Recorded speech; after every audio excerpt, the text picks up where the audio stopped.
Tas ir Jāsmuižas muzeja skaistas uzlīmītes ar podiem, un šeit ir vieta, kur ir pieminēti Latgales podnieki lielajā enciklopēdijā, bet bildes ar viņu darbiem ir visā lielajā sējumā. To var vienkārši laist apkārt un paskatīties. Un tad šāds izdevums, laikam, cik es zinu, Latvijā varbūt viņi ir 2 vai 3 tikai. Šis ir dāņu izdevums Bo Bedre, kurā ir Staņislava Viļuma un Annas Violas Bīriņas darbi, un arī ir pieminēts arī vārds un uzvārds, kas ir attiecībā uz dāņiem ārkārtīgi liels retums. Par to mēs arī parunāsim, tur var paskatīties. Un tad ir šāds izdevums, ko arī ne visi ir redzējuši, kurā arī ir tātad tapis sakarā ar dziesmu svētkiem, rakstu krājums, un tajā, pateicoties Inesei Siricei, arī ir iekšā raksts par Latgales keramiku un Latgales podnieku dienām ar smukiem attēliem un bildēm. Un par jaunatklājumiem sakarā ar šo raksta tapšanu arī es izstāstīšu, un mēs arī bildītes paskatīsimies. Tā kā to arī var laist apkārt. Šo es nejauši atradu. Man pašai tāda personīga īpašumā nebija, bet tāds bija Anitas Bernānes krājumos. Viņa teica, ka es drīkstu šķirot un apskatīties, un ja man kaut kas ļoti patīk, tad es varu paņemt. Un arī par šī izdevuma vienu attēlu būs stāsts arī prezentācijā, un es ceru, ka mēs arī, apskatīsim, piemēram, kādus 3 vai 4 attēlus un parunāsim, bet ja jutīsiet, ka jums tā kā nav ko piebilst vai komentēt, tad vienkārši iesim uz priekšu, jo kopā pavisam ir 18 slaidi. Bet vēl acīm redzot, mēs dažas minūtes pagaidīsim, jo nav Solvitas, nav Sandras, jā, un pagaidām tas, ko mēs zinām, tas ir viss. Tātad, jā, šeit var arī vienkārši apskatīties to katalogu. Tur ļoti interesanti. Mazliet tad uzgaidīsim, kamēr meitenes atnāk. Vēl varētu laikam arī tādam ievadam, par cik ar Sandru Vorkalies šajā pavasarī jau esmu 2 reizes divos publiskos pasākumos tikusies, tad izstāstīt arī jums, ka šī gada pavasaris laikam ir ārkārtīgi piesātināts ar stāstiem par Latgales keramiku, jo tātad pirmais bija dalība tātad Juras Oikāna Ludas mākslas skolas konferencē, kas notika tiešsaistē ar stāstu par rakstu un ornamentu Latgales keramikā. Tad pēc tam bija Rēzeknes mākslas vidusskolas organizētais mākslas fórums, kurā stāstīju par to, kādā veidā Latgales keramiķi nodrošina augstu profesionālo līmeni, ja, ar kādiem paņēmieniem un kāda veida darbībām. Un Latgales podnieku dienas arī ietilpst akcijas Satiec savu meistaru ietvaros. Un šajā sakarā savukārt es biju uzaicināta nezināmajā Rēzeknē. Mums ir tāda aktīva institūcija sabiedriska Rēzeknē, kurā piedalās ne tikai Rēzeknes cilvēki, bet arī tie, kas vēlas. Un viņi arī uzaicināja ar stāstu par Latgales keramiku starp tradicionālo un moderno. Un pēdējais pasākums ļoti tālu no Latgales, netālu no Cēsīm, Drabešu amatu mājā, stāstīju savukārt par Jāni Pujātu. Bija viņiem iecerēts, ka runātājs ir cits cilvēks, bet, diemžēl, Mārtiņš Kronis nevarēja ierasties un mēģināja izlīdzēties es stāstot un rādot bildes, un ne tikai par Jāni Pujātu, bet, protams, arī par Latgales keramiku, arī nedaudz par problemātiku un visu, kas saistīts ar šīm lietām. Cilvēkiem jebkurā auditorijā ļoti interesē, un nezināmajā Rēzeknē gan viņi teica, ka atvainojas, ka ir klausītāji tikai 6, bet tas esot sezonas noslēgums, un siltā laikā cilvēki nemīl sēdēt telpās, bet viņi arī paskaidroja, ka lekciju ieraksta un ka tā būs apskatām arī YouTube. gribētu sagaidīt meitenes, kur viņas mums ir pazudušas, un tad sākt sarunu, jo pavisam kopā prezentācijā ieliku 18 slaidus, bet katrā gandrīz ir ielikti pa divām bildītēm. Un, tātad sarunas gaitā mēs vienkārši skatīsimies un paši arī jutīsiet, vai jūs gribat komentēt, vai papildināt, vai kā nebūt izteikties par konkrēto jautājumu vai situāciju.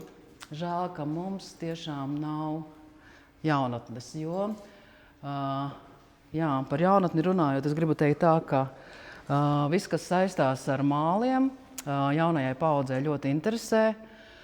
Vienalga, vai tā ir mazi bērni, vidusskola vai pieauguši cilvēki, jo arī es redzēju, ka Mākslas vidusskolas keramikas nodaļā audzēkņu skaits ir lielāks nekā mums ierasts ir domāt un pierasts. Ja? Un Kaunatas vidusskolā es arī strādāju ar maziem bērniem, kuri strādā ar mālu. Un jāsaka ir tā, ka no 1. līdz 4. klasē man ir aptuveni 50 bērni, kas nepārtraukti nāk ik pēc stundas pa 15 gabaliem. Un viņiem ļoti patīk, interesē, un tad, kad viņi tiek arī pie tā gatavā trauciņa, un kad vecāki sūta man ziņas, ka mums virtuvē ir sāls, cukurs un našķi jūsu trauciņos apdedzinātajos, un kur ir gatavi lietošanai, tad, protams, ka ir milzīgs prieks. Un pagājušajā gadā, tātad šajā mācību semestrī arī izveidoju tādu kā karkasu jaunai tādai studiju tēmai, tā varētu teikt, Latvijas Mākslas akadēmijas Latgales filiālē māla un keramikas masu formēšanas pasaules pieredze. Un pirmajā semestrī šeit pat uz vietas klausījās ļoti liels skaits cilvēku, 17, un Rīgā 10, pieslēdzoties Zoomā. Un otrā semestrī izrādās, ka mums ir izvēles priekšmeti, otrā semestrī klausītāju pulks bija mazāks, bet arī visi izturēja līdz galam. No Rīgas 6 cilvēki ik pa laikam pieslēdzās un tepat uz vietas 10 gabali. Un tie, kas bija uz vietas, arī nedaudz paspēja pastrādāt ar māliem.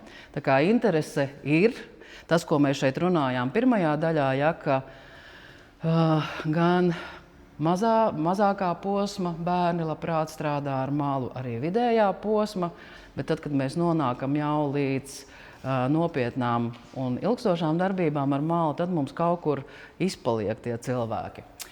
Un tātad laipojot starp tradicionālo un mūsdienīgo. Pirmā bilde, ko man gribējās ļoti ielikt, tātad attēls. Ko jūs redzat šeit? Tie ir tātad pirmā etnogrāfiskā ekspedīcija uz Latgali, kuru veica tātad, man liekas, izcils cilvēks, Ksavērijas Andermanis. Un man vēl viens vēsturnieks teica, ka Ksavērija Andermaņa ekspedīcijas materiāli ir vienkārši izcils izziņas avots. Un pie šiem tikām pateicoties tam, ka Inese rakstot, es pieminēju šo atsauci par 28. gadu, un Inese teica, es zinu, kur tas ir meklējams. Un šeit ir bilde no pagājušā gada potnieku dienām, no cepļa izņemšanas Vogulu dzīves un darba vietām, Leņģu pagasta ceplīšos, un te pilnīgi man nejauši garām ejot, Andris kārto savas vāzes uz cepļa malas. Ar tām pašām mēlēm, kādas mēs redzam, principā pirms 100 gadiem. Tātad paņēmiens kādā veidā veidot trauku aplējumus un viņus glazēt. No tehniskā viedokļa mēs, protams, saprotam, ka varbūt citādāk nemaz nevar arī izdarīt, bet prieks ir par to, ka tradīcija turpinās, viņa tiek pārņemta, viņa tiek variēta, varbūt ir citas krāsas un nedaudz citas formas, un tas bruncītis skaistais vēl joprojām ir saglabājies kaut gan, ja jūs paskatīsieties, tad šeit bruncīša savukārt neviena nav, Bet, protams, ka ir citi trauki, kur to bruncīti var ieraudzīt. Un kā teica Jānis Pujāts, tad tradīcija un tradīcijas pastāvēšana un pārņemšana ir Latgales keramikas pamatā. Un jāsaka gan, ka Šobrīd laikam ir tā situācija Latgales keramikā tāda, ka tradīcijas nodevēju vai tālāk nodevēju, ja, mums kļūst ar katru gadu arvien mazāk un mazāk. Un nopietni strādājošie meistari vai tie meistari, kuriem ir pieredze vairāku gadu desmitu garumā, lēnām izzūd. Diemžēl lēnām izzūd, un tāpēc jaunai paaudzei vajadzētu censties maksimāli ķert mirkli, lai tos vecmeistarus kaut kur dabūtu un atrastu. Un lai būtu iespēja tātad, šādā veidā vai šādus podus līdzīgus arī taisīt. Un šī bilde arī, tātad mēs redzējām to jau Ineses Siricas prezentācijā, tātad šādi tas izskatās tātad Andermaņa rasējumā. Un tur nebija uzrakstīts, Ksavers Andermanis nebija norādījis, kam pieder šis trauks. Un mēs vēl, kad saņēmām muzejā šo attēlu, mēs nodomājam pie sevis, ak, Dievs, kas tas par brīnumu ar tādām skaistām zalgtīšiem pa virsu un pumpiņām, kas tas diez varēja kaut ko tādu darīt. Un Anitas Bernānes dāvinātajā katalogā es ieraugu, ka izstādē eksponēts ir tātad Janapolis Romeru krājuma trauks, un tas pieder Andrejam Paulānam. Ja? Tā kā mums nevajadzēja skatīties lielos katalogus, ja mēs ieraudzījām iespiestā krājumā, ka darbs ir bijis eksponēts 79. gadā Jāņa Raiņa memoriālajā muzejā Jasmuiža. Ļoti jauki tie nosaukumi visu laiku mums nedaudz mainās. Jā, un tie mūsu ierastie priekšstati par to, kādi ir tie vecmeistari un kādi ir vecmeistaru darbi, jā, tad diezgan bieži ir kaut kādas tādas klišejas, ko mēs savā prātā esam iedomājušies, kādiem darbiem ir jābūt gan glazūrās, gan formās, gan varbūt arī rotājumā, jo ar tādu Latgales kultūra vēstures muzeja krājuma pārzinātājas skatu es nekad dzīvē nebūtu šo trauka formu un rotājumu elementus spējusi attiecināt uz Andreju Paulānu, bet tātad iepazīstot, atrodot, tas tiešām ir pārsteigums. Pārsteigums, ka tāda veida priekšmets arī viņam ir piederējis. Un par tradīciju pamatā savukārt arī nākamā bildīte. Tātad šeit ir pagājušā gada Latgales podnieku dienu izstādes trauku grupa, Lilija Zēļa autore. Un šeit ir tātad Startautiskās keramikas bienāles izstāde Rotko muzejā. Un šogad Lilija Zēļa saņēma galveno balvu, Pētera Martinsona balvu par savu priekšmetu kompozīciju. Kopā tātad 46 tātad plāksnītes, kurām ir tātad plakanā virsma, tātad gleznieciskā virsma, es gribēšu tā teikt, noglazēta. Un tur ir izmantotas gan glazūras, gan angobas, gan dažādi tādi efekti, kas, es pieļauju domu, ir tikai Lilijai pašai zināmi. Un sānu maliņas ir tā kā līdzīgi kā krāsnes podiņiem taisītas tādas kā ar malu, lai viņas būtu labi eksponējamas un arī viņas vizuāli labāk izskatītos. Un tie paši, teiksim, paņēmieni, kas patīk Lilijai Zēļai dekorējumā un glazūrās tradicionālajā podniecībā, šī ir tikai viens no piemēriem, bet principā viņa jau ilgstoši vairāk kā 10 gadus veido gleznojumus uz traukiem, izmantojot dažāda veida gan glazūras, gan angobas, un kā viņa pati saka, ka viņai krāsa ir ļoti nozīmīga un svarīga podniecībā, un arī tie efekti, kas gala rezultātā sanāk.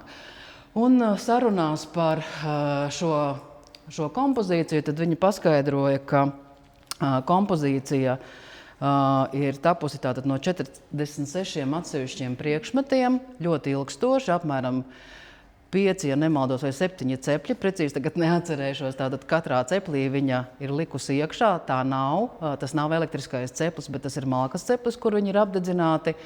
Un visa šīs plāksnītes ir izbaudījušas dzīvu uguni un dažādas tādas prognozētas nejaušības, ko dzīvā uguns sniedz. Tā kā, principā, tradīcija pamatā kaut vai dzīvā uguns un tradicionālā Latgales bedres tipā atklātas uguns keramikas apdedzināšanas cepļa tradīcija un tehnika. Un jā, arī tādā privātā sarunā arī Lilija Zēļa paskaidro, viņa pēc tam arī tātad gan viņa pati, gan arī kolēģi brauca dažādos jau pavasarī tādos pieredzes apmaiņas braucienos arī uz Eiropas dažādiem keramikas pasākumiem un teica, ka kolēģi arī Eiropā brīnās par to, ka Latgales keramiķi prot, spēj apdedzināt ar dzīvu uguni savus darbus, dara to ļoti kvalitatīvi, ar ļoti labu rezultātu, un tā ir tāda kvalitāte, kas no starptautiskās prakses lēnām tomēr jau novirzās otrā plāksnē, ka ir arvien mazāk tādu profesionāļu, kuri to prot izdarīt kvalificēti un ļoti labi. Šitas vēl nav. Jā, un tas arī laikam par tādām tradīciju lietām būtu tāds mazs bloks, par ko domāt, par ko runāt un ko pārspriest savā prātā vai pārdomāt, jo mēs arī šeit tādās saviesīgās sarunās domājām un runājām par to, ka kā tad tur ir ar tām tradicionālām lietām un mūsdienu laikmetīgo keramiku, ja, tad izstādes ekspozīcijā esošie Daņa Pundura trauki un arī kaut vai šī Lilijas Zēļas pieredze man šķiet ļoti labi apliecina to, ka pamatā ir tomēr ļoti labas amata prasmes un tradīciju pārzināšana, un tad jau vēlāk, ko tu papildini vai kādā veidā savā radošajā procesā, savu varēšanu, tas jau ir tā kā tavā ziņā, ja, vai tas ir atkarīgs no tevis, cik daudz tu vari, cik daudz tu vēlies un kurā virzienā tu ej. Ja kāds kaut ko vēlas pateikt vai papildināt, es labprāt vai komentēt vai kā citādāk. Man ir jautājums par Jā. To jēdzienu mēles. Tā viņas sauc sarunvalodā Latgalē. Es nemēģināšu izrunāt to latgaliski, jo es saņēmu no Ineses Dunduras aizrādījumu par nepareizu izrunu, bet sarunvalodā meistari savā starpā to sauc par mēlēm. Tātad tās ir mēles. Varbūt Valdis Pauliņš var skaļi pateikt, kā tas ir mēles. Mēļu liejums. Mēļu liejums. Mēļu lējums. Ne īstā mēle. Izskatās kā mēle. Nu jā, viņas vizuāli izskatās kā mēles arī šeit, un Lilijai ļoti bieži uz traukiem šīs mēles arī parādās. Viņas nav varbūt tādā veidā, kā tas ir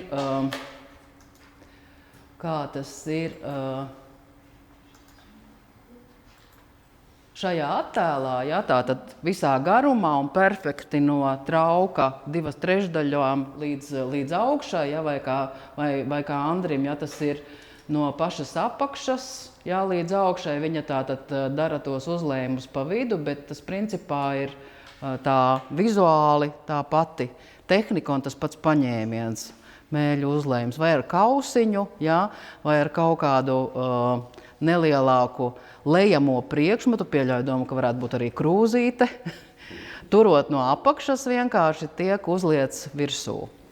Jā, mans jautājums tā ir speciāli izveidota estetika, kas ir speciāli veidotas, un tad sanākais zīmējumi, un sanākais pierādījums ir tas Andermaņa 25. gadā ekspedīcija. Jā. Sanāk liecīgi, ka tā ir darījuši. Jā. Un tad visi zina, ka tas lējums, tas ir, kā mēs darām, tas ir skaisti. Jā.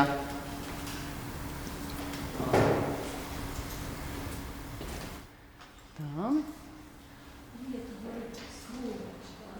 Ar rulēt var vienkārši, ja? Nu jā.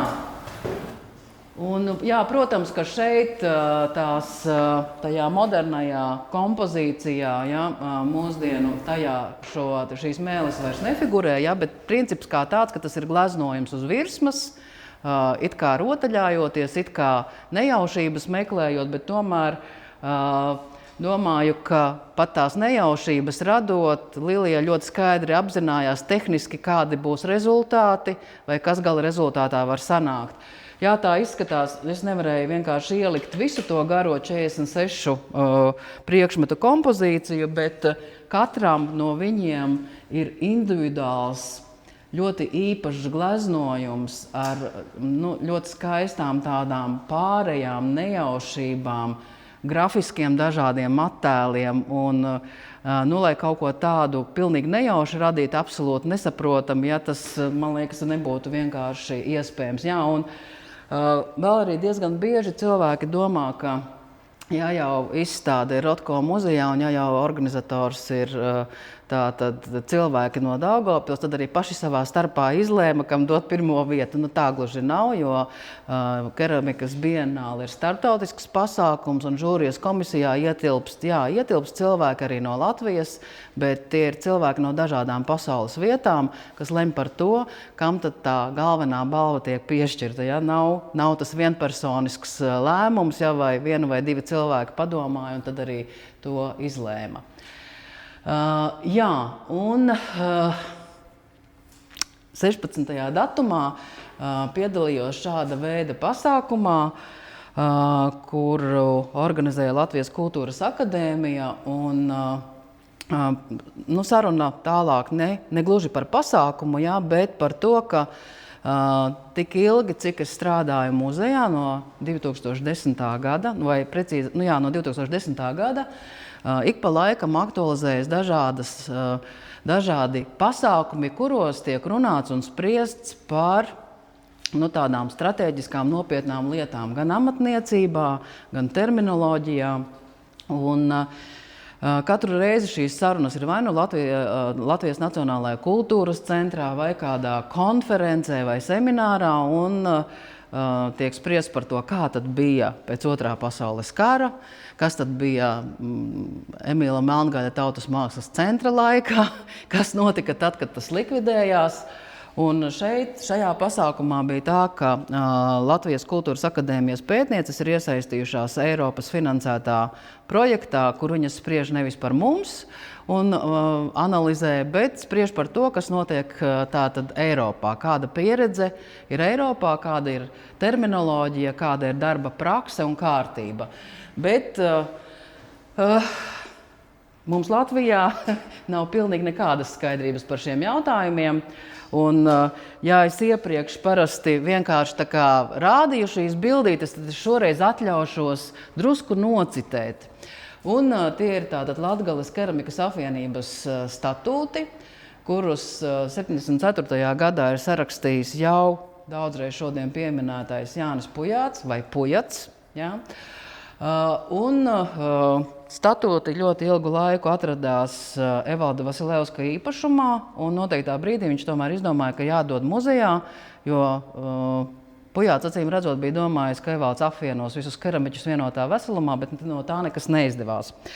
Un, jā, tā tad es nevaru citēt, tur ir uz 10 lapām skaisti juridiski formulējumi, bet viss ir īstenībā ļoti skaidri pateikts, kas tas ir.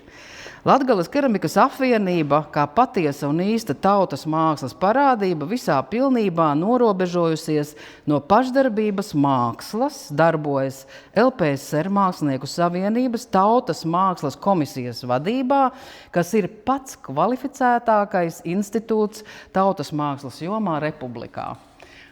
Ļoti vienkārši un viss uzreiz skaidrs. Un tad mums arī top skaidrs par to, kāpēc tad izveidojas tā situācija, ka noteiktā brīdī ir Latgales podniekiem tiek piešķirts tautas daļamata meistars. To es tūlīt arī paskaidrošu, kā tas ir tā izskatījās tā tad Jāņa Pujāta izpratnē. Un kā veidojas tālāk arī tā situācija, kad noteikti tautas daļamata meistari ir uzņemti arī Latvijas Mākslinieku savienībā.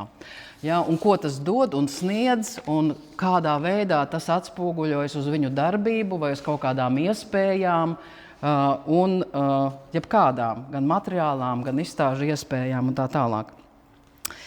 Nu jā, un tad tātad brīnišķīgs formulējums arī atļaušos nocitēt, jo viņš nav garš. Latgales keramikas apvienības dalībnieki iedalās vecmeistaros, keramiķos meistaros, vienkārši keramiķos, keramiķos iesācējos un mācekļos. Dalībnieku kvalifikāciju veids Latgales keramikas vecmeistaru padome. Nosaukumu Latgales keramikas vecmeistars uz mūžu piešķir izcilākajiem vecās paaudzes Latgales keramiķiem, reizē ar to viņus ievēlot Latgales keramikas vecmeistaru padomē. Nosaukumu Latgales keramikas meistars piešķir Latgales keramikas apvienības dalībniekiem, kas sasnieguši darbos augstu māksliniecisko līmeni, izkopuši savu stilistisko seju, ar fundamentāliem darbiem sistemātiski piedalās izstādēs un ap kuriem rosās kupla viņu skolnieku kopa. Nevis 1, 2 vai 3, bet kupla kopa. Nosaukumu Latgales keramiķis piešķir apvienības dalībniekiem, kam ir sava darbnīca un kas ar labiem darbiem sistemātiski piedalās izstādēs. Nosaukumu Latgales keramikas iesācējs piešķir apvienības dalībniekam, kas ir apguvis keramikas amata pamatus, jūt Latgales keramikas stila prasības un piedalās izstādēs. Savukārt par Latgales keramikas mācekli uzņem valde uz reflektanta lūguma pamata un nozīmē viņam aizbilstību kādā no meistardarbnīcām. Mācekļa pienākums ir paklausīt savam aizbildnim, kā arī gandarīt viņam par sniegto palīdzību morāli un materiāli. Keramiķu vidū valdīja tāds teiciens, ko bieži vien atkārtoja arī Evalds – bučoj ģaģam rūkā. To esot teicis arī Jānis Pujāts. Tas tādā parastā sarunvalodā nozīmē, ka esi pateicīgs par to, ka tavā labā kāds ir kaut ko labi darījis. Ja? Bet šeit ir tas paskaidrojums, ka jāgandarī skolotājs, ja? Morāli un materiāli. Un jā, protams, ka te ir tikai mazliet daži šie citātiņi, jo 10 lapas es netaisos citēt, bet manā izpratnē tas joprojām ir tāds pilnīgs un absolūts dokuments, kur ir skaidri pateikts, kas ir kas, kādi pienākumi, kādas funkcijas, kas ir jādara, kurā brīdī tu pārēji no viena posma otrā, un kāda ir tā situācija reālā, kad tas vispār ir iespējams. Un jā, tā ļoti skaidri skatoties uz mūsdienu situāciju, jā, tad ir jāsaka, ka man šķiet, ka tā realitāte ir diezgan skarba, ja mēs ņemam par pamatu šāda veida tātad dokumentu. Bet atbildīgajās institūcijās, tātad nemaz nezinu, kura var būt atbildīga institūcija par tāda veida formulējumiem vai terminoloģijas izstrādi, tad skaidrības šo laika periodu, kamēr es strādāju muzejā, nav. Un ik pa laikam mēģina kaut ko darīt amatniecības kamera, formulējot, publicējot, stāstot. Ik pa laikam kaut kas parādās, kaut kāda veida jauninājumi Nacionālajā kultūras centrā, bet tā gala rezultāta nav pilnīgi nekāda. Un nezinu, kad viņš arī iespējams varētu vispār tā kā parādīties, nav skaidrs. Un izvēlējos no ļoti daudzajiem tādiem viedokļiem par to, kas tad ir keramiķis, vai ir podnieks un māceklis un tā tālāk, jā, no tādiem formulējumiem un terminoloģijas Silvijas Šmitkenes teikto, kas bija lasāms izdevumā 87. gadā. Tas nav kas, ka tas ir 87. gads, jo manā skatījumā citāts ir brīnišķīgs. Tātad citāts ir izvilkts no raksta, tāpēc atvainojiet, ka ir vienkārši tātad atsevišķs gabals. Tātad viņa izstrādā savu sistēmu, sagrupējot noteiktu tādu kārtību. Keramiķis mākslinieks, keramiķis labs amatnieks, keramiķis naudas kārs darbonis. Un tad saka, labs amatnieks grib parādīt vienu vai vairākus efektus, kuri viņam vislabāk padodas. Sava paņēmiena izkopšana ilgtermiņā atkārtojamos noved pie virtuoza izpildījuma. Bezkļūdu rīcība ir labas amatniecības pamats. Amatnieks nemīl risku, bez garantijas meklējumus, tādēļ paliek pie atrastā variēšanas sava temperamenta un darba iespēju robežās. Gaumīga keramika tiek veidota ar aprēķinu, ņemdama vērā pastāvošo pieprasījumu. Radīt ar jūtām amatnieks neuzdrošinās. Keramiķis mākslinieks izvairās kalpot jūsmīgam pieprasījumam un pazeminātiem kritērijiem. Mākslas darba vērtības būtība atrodas ne jau autora piepūlē veidot, rēķinoties ar pieprasījumu. Sabiedrības pieprasījums nav noteicošais mākslinieckās vērtības radītājs. Arī tehniskā varēšana un precizitāte nav dominējošais jaunrades mērķis. Tas ir tikai pamats garīgā sasprindzinājuma startam. Ļoti skaisti, man liekas, teikts, ja? Vai tas atbilst mūsdienām un vai tātad citāts ir aktuāls arī 40 gadus pēc tā izteikšanas. Olga drusku tā kā krata gala, drusku tā kā nē, nav aktuāls, kā tev šķiet? Ko?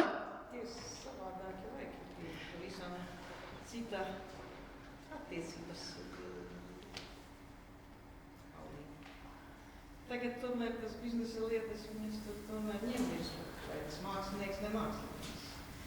Un tomēr cilvēks par kaut ko jārēķinās. Pirmām kārtām biznesa lietas. Nē, tur viss kopā. Viss kopā. Ko? Jā, naudas kārs darbonis, par to tā kā es neizvēlējos analizēt, bet jā, tādas atsevišķa sadaļa, tātad 87. gadā ir bijusi un pastāvējusi, un saki, Olga, ka toreiz bija citi laiki un tagad citi laiki. Nē, tā sistēma pavisam padomju laiki un tagad laiki. Tie atšķiras un tas arī... Toreiz tas 87. tas bija keramikas tāds uzplaukuma laiks. Toreiz arī toreiz tas naudas kārs darbonis bija viena daļa, kas rukāja, lai nopelnītu daudz. Tagad arī gan. Tur var strīdēties. Nestrīdēties, tur var diskutēt. Kā nu kuram? Kā nu kuram, jo katrs no savas situācijas, katram savs. Vai tev tā keramika ir pamatdarbs, no kura tu jāizdzīvo, vai tev tā keramika ir papildus kā ne tikai hobijs, darbs un hobijs, vai viss vienā. Tas arī atšķiras. Šad tad tu darīsi, nejutīsies, bet negribēdams būsi naudas kārs darbonis, jo tev jānopelna maizītei dienišķai. Un brīžiem tu jutīsies kā mākslinieks, pēc ka tev ik pa brīdim taču gribas kaut ko uzburt. Brīvu radošu lidojumu. Jā. Citu ekonomikas klasiķis, Ādams Smits. Viņš arī, tas plašākā kontekstā jautājums, cilvēks, priekš kam viņš tiek kaut ko dara, un tad viņš pirmajā savā darbā, ka cilvēks, viņa tas galvenais mērķis ir kalpot citiem cilvēkiem, tas ir, tātad altruistiskais cilvēks. Un pēdējos darbos viņš no tā norobežojas, viņam ir ekonomiskais cilvēks, kas kalpo savām egoistiskajām interesēm Un tam egoistiskajam cilvēkam viņš sabiedrībai dots daudz labāku, teiksim, labumu, nekā tas, kurš, teiksim, izvirzīs to kalpošanu citiem. Ja? Viņš pats izvirza sev šos mērķus, jā, bet viņš rada, kaut ko vairāk. Jā. Tā kā šeit arī tas moments, man liekas, ir. Vai kalpo citiem, vai tomēr... Nē, cilvēks var, teiksim, domāt, kā man vairāk nopelnīt. Viņš rada darbus tādus, ko viņam, teiksim, pirks, un abas puses apmierinātas, un sabiedrība iegūst. Vai, jā.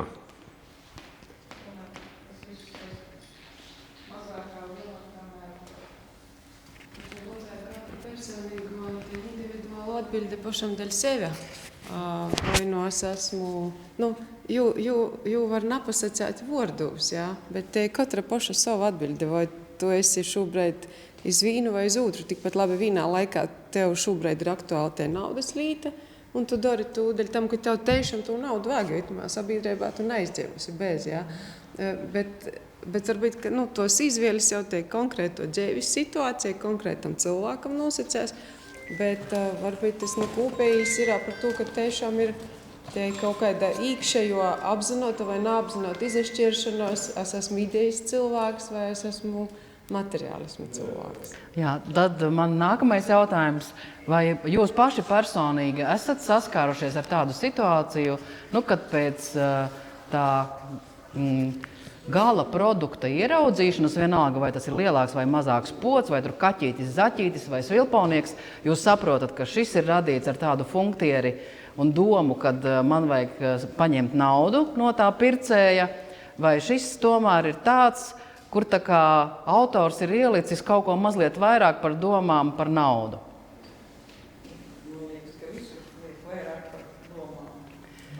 Visur liek vairāk par domām. Es esmu ļoti bieži dzirdējusi no pircējiem tādus komentārus, darbu bija tik daudz, bet mani nekas nepiesaistīja. Katram podiņam savs vāciņš.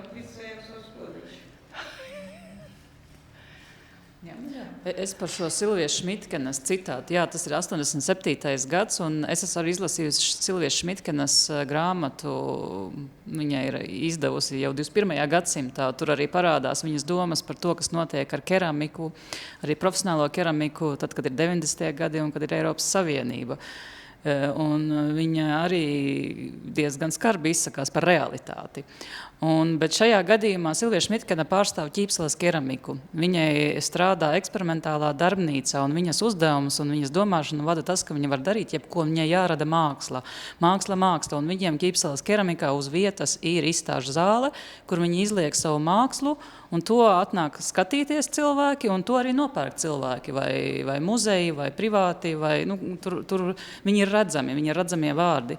Un tāpēc šajā gadījumā šis citāts jāsaprot ar to laiku, kad viņa pati strādāja un kad viņa darbojās. Viņa arī strādāja Mākslinieku savienībā, bija iesaistīta Mākslinieku savienībā keramikas sekcijā un bija pie teikšanas. Un to, ko viņa redzēja, es tagad balstos uz to grāmatu, ko es lasīju, viņai bija arī, grib vai negrib, profesionāla skaudība uz tautas daļamata meistariem, jo viņi patīk cilvēkiem. Latgales keramika 80. gados ļoti patika cilvēkiem, šo keramika pirka.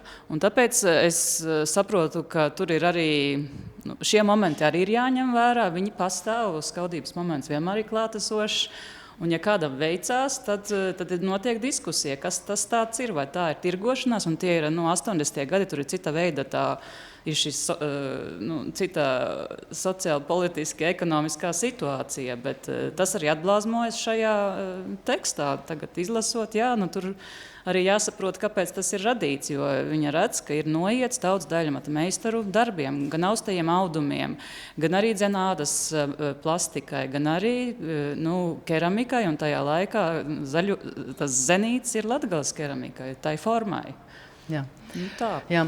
Es arī, tad, kad pirmoreiz iepazinos ar šo tekstu, dzīvojot jau Latgalē, es arī nodomāju pie sevis, ka tomēr ir atšķirības starp podniecību un starp keramiku, tātad, kuru ir apguvuši cilvēki akadēmiskām mācību iestādēm.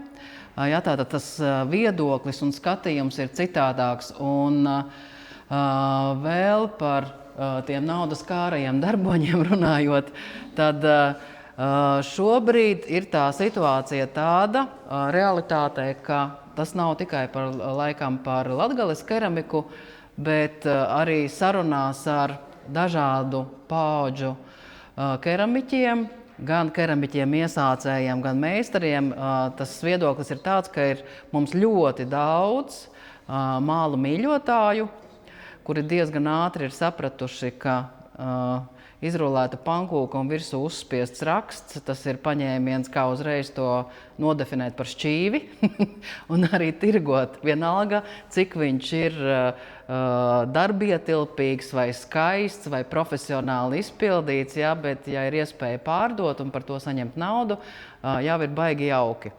Un ka ir daļa, daļa cilvēku, daļa tādu amata cilvēku, kuri tā kā mēģina atrast savu ceļu, kas šo pirmo tādu paņēmienu arī ļoti veiksmīgi dažkārt izmanto.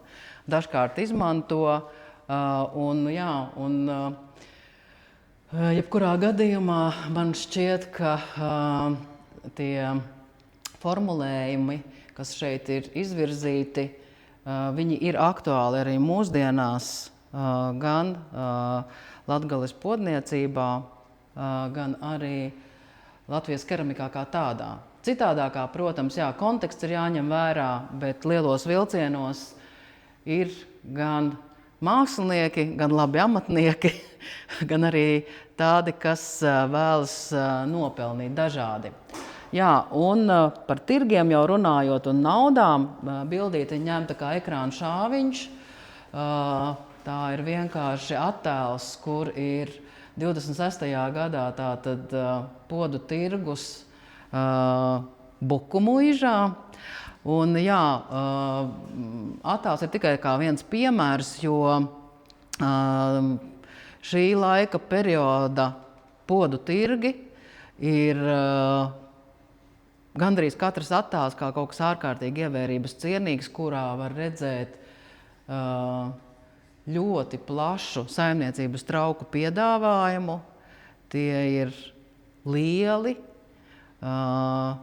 tie ir pat melnbaltās fotogrāfijās ārkārtīgi skaisti, un arī ir skaistas arī tās dāmas, kas tos traukus jau ir savņēmušas rokās, jo viņām ir vajadzīgs vai tas medaunieks, vai tas ievārījuma pods, vai tas piena pods.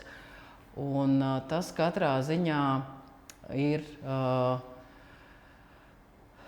ļoti pārsteidzoši un skaisti. Ar zināmu nostalģiju par vēsturi, jo mūsdienās, protams, tādas situācijas nav. Mūsdienās tādas situācijas nav, un šāda veida podu tirgu nav. Un arī iespējams, ka viņiem arī nav jābūt, jo ir tiešām cita situācija, cita sociāla politiskā iekārta, kā teica Inese Sirica, bet zināma kaut kāda tāda nostalģija, apskatot šāda veida attēlus ir, jo rakstītā literatūra mums pastāsta par tādiem ievērības cienīgiem faktiem Latgales keramiķiem. Tajā laikā mēs viņus varētu dēvēt par podniekiem, lietišķo priekšmetu izgatavotājiem. Mājās ir cepļi, kurā var ielikt gandrīz 800 podus. Un gadā, ja ne gluži 12, tad vismaz 10 tādi cepļi tiek izkurināti. Un galvenais podu izgatavotājs ir pats meistars, palīdz viņam visa saime, un viņam nav algotu strādnieku. Nav nevienā avotā minēts par to, ka viņš ņem strādniekus no malas vai mūsdienīgā valodā runājot, ir uzņēmēja darbības veicējs. Ja? Mūsdienīgā valodā runājot. Tā kā tās darba spējas un varēšana, un es pieļauju domu arī uzdrīkstēšanās kaut ko tik apjomīgu padarīt, ir ļoti, apbrīnas vērta, es gribētu teikt. Lēkājam no veciem laikiem uz mūsdienām, bet tā tad pieļauju domu, ka 20. gadsimta sākumā visi Latgalē ēda no Latgales traukiem, gan mājās, gan ciemos. Tad, šāda veida ekrāna šāviņu izvēlēties mani pamudināja, vienreiz 10 gados ieturētās pusdienas, kad mēs žūrējām Latgales fotogrāfu darbus, nevis Latgales, bet fotogrāfu darbus Podnieku dienu izstādēji, un bija Latgales garšu nedēļa, tā tas saucās skaisti.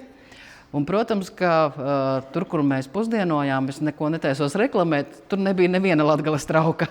Ēdieni bija, tos mēs pagaršojām, bet trauku nebija. Un, tad es izlēmu, ka man ir jāpasako līdzi, kā izskatās tātad šīs Latgales kulinārā mantojuma pasniegšana internetā. Kādus mēs attēlus redzam un kur tad tos ēdienus servē.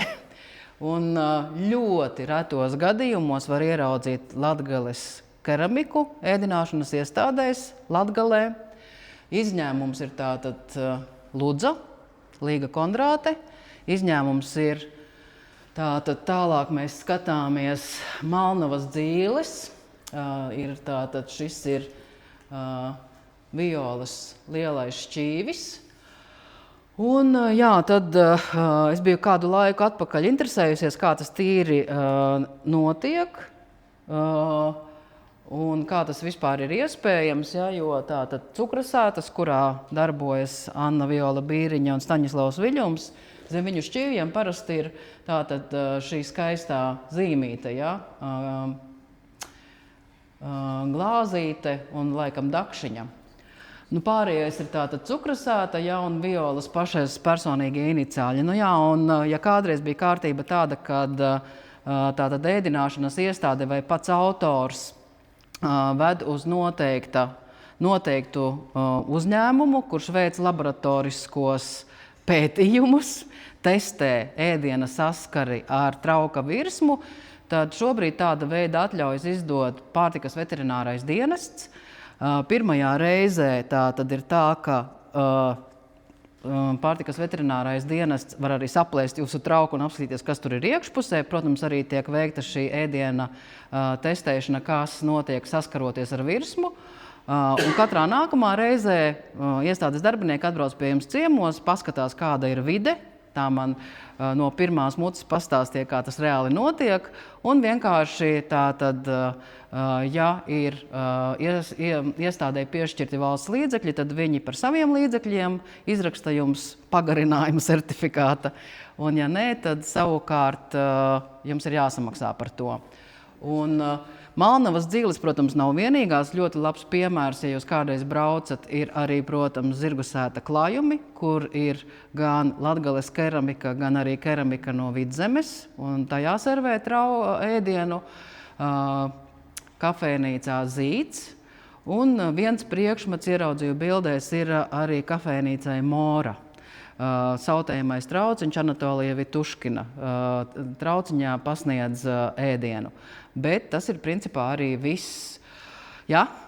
Zinu vēl vienu. Jā.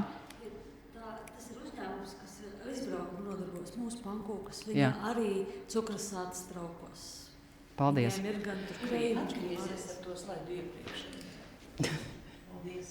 Mēs esam certificējuši, mēs zinām, kā tas ir.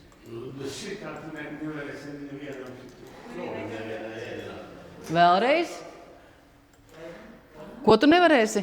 Es saku, bez šitādas zīmītes, bez certifikāta, neviena ēdinātāja neņemsim. Nedrīkst, jo viņus atnāks un viņus nosinās.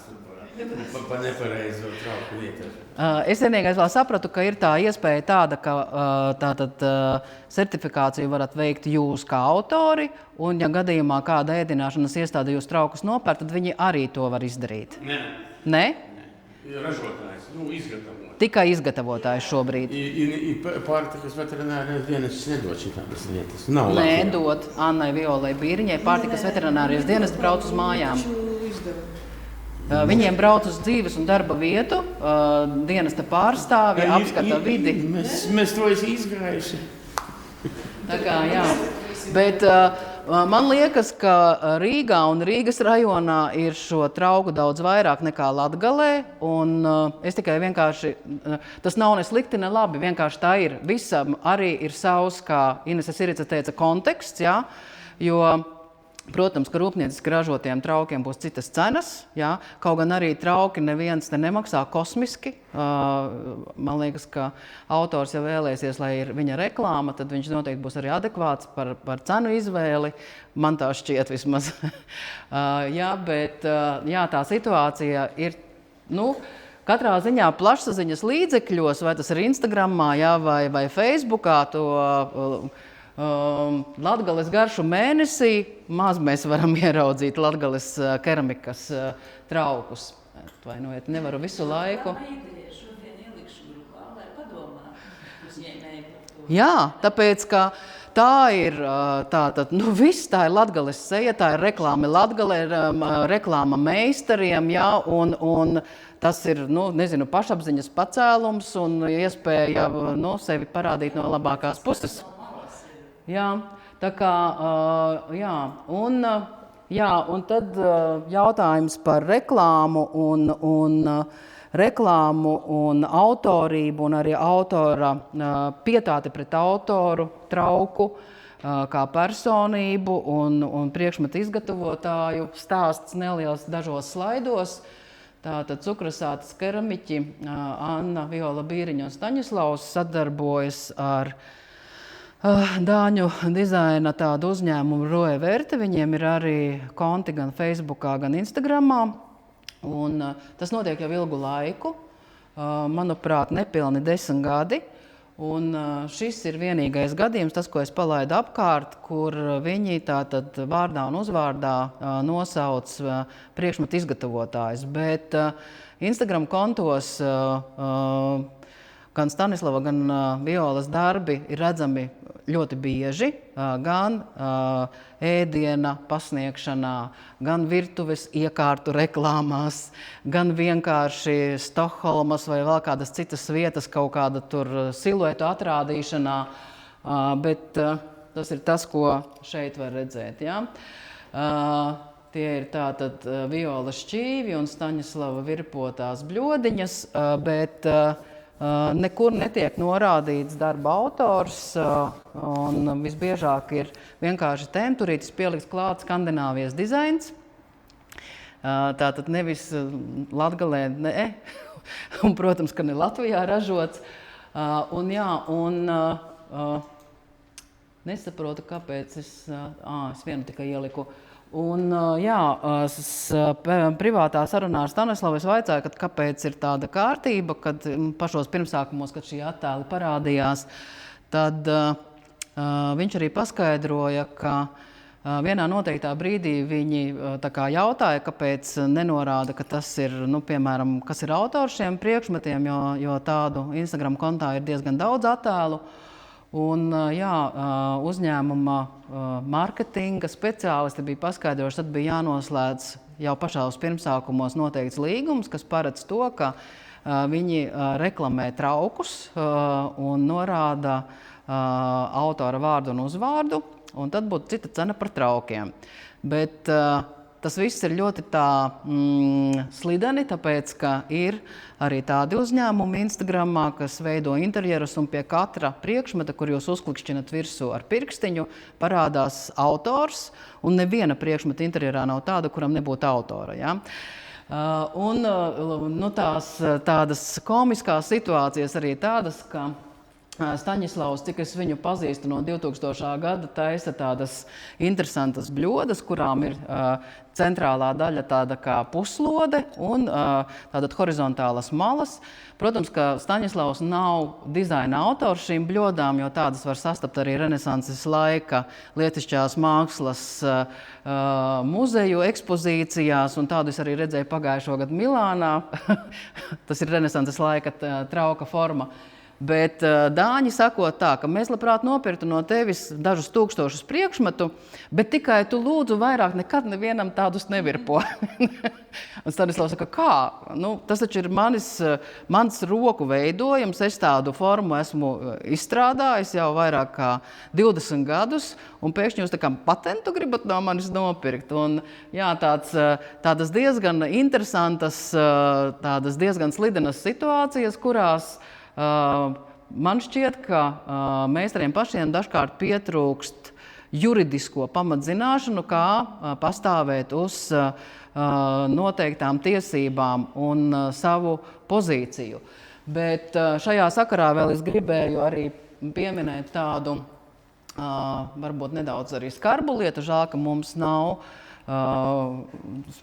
nopietnu institūciju pārstāvi, tātad Latgales keramika nav joprojām iekļauta nemateriālā kultūras mantojuma sarakstā kā vērtība, diemžēl.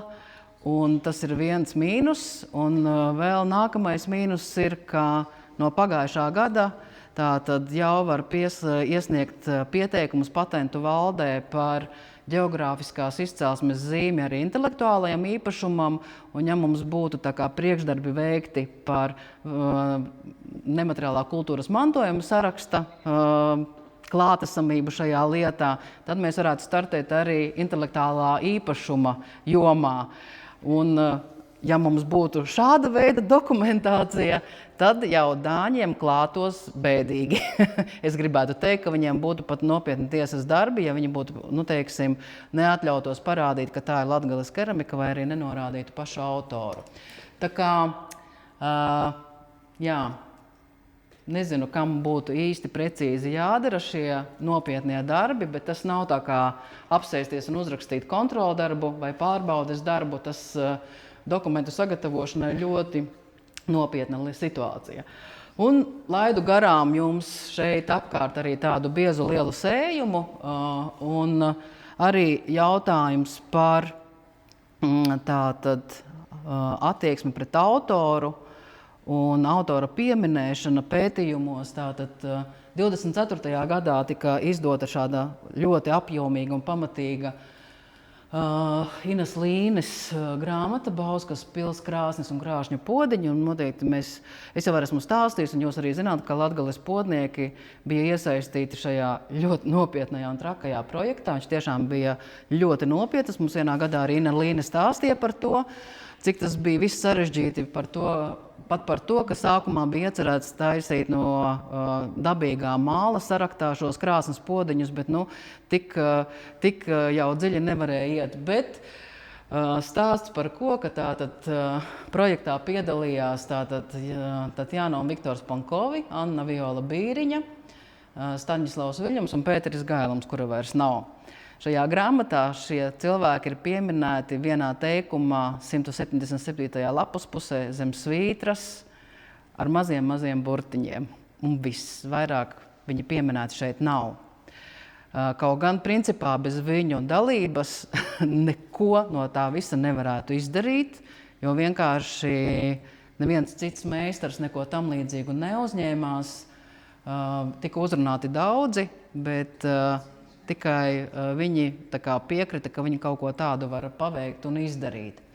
Jā, tas man šķiet arī nav īsti saistīts ne ar keramiku, ne arī ar podniecību. Tā laikam ir lielā mērā arī tāda vispārēja attieksme pret darba autoru, arī pret mākslas darba autoru, man šķiet, jo ļoti bieži dažādos tekstos tā pirmā avota pieminēšana vai darba autora pieminēšana, kura principā rakstītājam neko nenozīmē, vienkārši mazliet vairāk piepūles jāizdara, un tas diezgan bieži izpaliek. Toties ir brīnišķīgs cits piemērs, par ko man bija ārkārtīgi liels gandarījums aizpagājušajā gadā. Es ciemojos Liepājā, un Liepājā arī ir tātad 3 skaistas krāsnis. Viena es neesmu nofotografējusi, tā ir vienkārši dekoli virsū uz podeņiem, bet tātad 2 krāsnis ir tādas, kur autori ir latgalieši, Tatjana un Viktors Pankovi, un apakšā ģērbtuves stāvā ir skaisti posteri, kur ir visa informācija par autoriem. Ne tikai par krāšņu podeņu autoriem, bet arī vispār par to, kādi autori bija iesaistīti interjera izveidē. Un ir gan paša autora fotogrāfija, gan darba process ielikts iekšā, un katrs, kas apmeklē Hojeras kundzes nama telpas un nokāpj lejā ģērbtuvē, var iepazīties ar pašiem autoriem. Un vēl visjaukākais, protams, kas vispār dzīvē var būt, šīs krāsas tiek kurinātas. Jo ziemā piespiežoties ar muguriņu klāt, es biju patiešām izbrīnēta, un gide arī teica, ka viņas reāli tiešām apsilda telpu, un tā nav nekāda mulāža. Kas, protams, ir saprotam, jo telpas ir nelielas un apkuras sistēma nav tāda iznīcināta, ja, bet ļoti priecē attieksme pret autoriem, ka var iepazīties, kas ir autori krāsnīm. Un ne tikai krāsnīm, bet vispār interjeram kā tādam. Šeit ir 2 skaisti šķīvi, kas atceļojuši ir no dienvidiem Latgales, no Krāslavas, autori tepat, bet tātad Olga un Valdis Pauliņi un viņu amata turpinātāja Līga, meita Krasņikova. Ja? Bet, kas? Caur svītriņu. Jā, es ļoti atvainojos, es to vienkārši nākotnē zināšu, jo tas nav ilgstoši Paldies. Jā, paldies. Jā, un stāsts tātad par tradicionālo keramiku, kādu mēs, paldies Dievam, joprojām varam redzēt, un tātad keramiku, ko rada mūsdienu jaunā paudze jau ar citādākiem paņēmieniem, gan darba paņēmieniem, gan tehnoloģiskajiem paņēmieniem, un es pieļauju domu, ka šis ir Olgas rakstītais ar roku. Nē, Valdis rakstīja ar roku, jā. Jā, nav tik kaligrāfiski skaidrs. Un šo tātad jau radīja Līga, izmantojot speciālos klišeju burtiņus. Un tas ienāk tātad keramikā, Latgales keramikā ļoti daudz, tāda veida rīki, dekoru, veidošanas rīki, dažādu rotājumu veidošanas rīki, kas ir jau nopērkami, jau iepriekš sagatavoti. Un tas nav ne slikti, tas nav ne labi, vienkārši tā ir. Jā, vienkārši tā ir, un tā ir tāda realitāte, kura ir sastopama arvien biežāk, un ar to ir jārēķinās. Un tas ir varbūt arī tas, kas šodien arī izskanēja, neatceros, kuram no sacītajiem runātājiem, ja, ka ir jāiet laikam līdzi, un jauninājumi tomēr ienāk dažādos veidos, un šis ir varbūt viens no veidiem, kādā veidā tas ienāk. Jā. Un žēl, ka Inese nevarēja piedalīties mūsu sarunā. Ir tātad runa iet arī par to, kāda izskatās Latgales keramikas ekspozīcija Podnieku dienu izstādēs, un kādā veidā tad mēs to varam nosaukt vai nodēvēt. Vai tā ir Latgales keramika, vai tā ir keramika Latgalē. Ja? Mums bija arī 2017. gadā šajā telpā arī izstāde ar tieši šādu nosaukumu Latgales keramika, keramika Latgalē. Ja? Jo, kā jūs paši saprotat, šeit mums ir tātad tradicionāli strādājošie cilvēki. Latgales keramikā, ja jūs kādu priekšmetu ieraudzīsiet ar aplapušu glazūru, ja, kura krīt nost, padomās, ka cilvēkam nav veseli vesela galva, ka viņš kaut ko tādu vispār atļaujas izdarīt. Arī tad, ja krājumā kādam no glazētajiem traukiem lūp nogas glazūra, mēs uzreiz sākam analizēt, kas tad ir noticis, vai ir nepareizi noteikts kaut kāds darba ritms, vai nepareizi noglazēts, vai nepareizā laikā ir aplaistīts ar baltmālu, ja, vai ir pods sasalis un atsalis, un ka tā glazūra lūp nost. Ja. Un pagājušā gadā mēs Unas Guras traukus ieraudzījām ekspozīcijā šādus eksponētus.